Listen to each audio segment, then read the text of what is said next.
One of the other really cool features about the 521E transmitter is that if you're worried about leaving it somewhere where you're not going to be next to, you can hide the transmitter while it's working inside the valve box. Look at that. Don't even know it's here. Now I can go work across the street on the other side of this fence where I need to work. And I don't got to worry about somebody seeing it sitting over there. So I started digging over here. Glad I hooked up my tracker, because I'd have been digging to nowhere.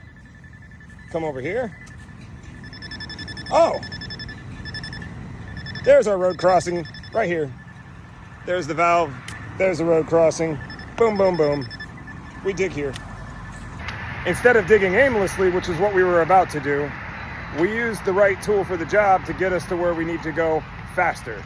Using our locator, we managed to find this junction box over here. We still do need to find the wires on this side of the gate, but at least now I can use my locator from this point to that point, closing the gap a little bit here.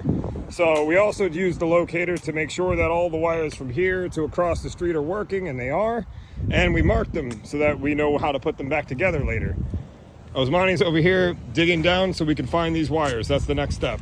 It's official. This cart can pull 12,000 feet of wire. Each one of those reels is 2,500 feet. There's 4 of them in there. And each one of these reels is 1,000 feet. Well, 500. There's 2 of them in each box. 12,000 feet of wire. That cart is struggling. I'm not gonna lie, I'm struggling too. So what does this mean?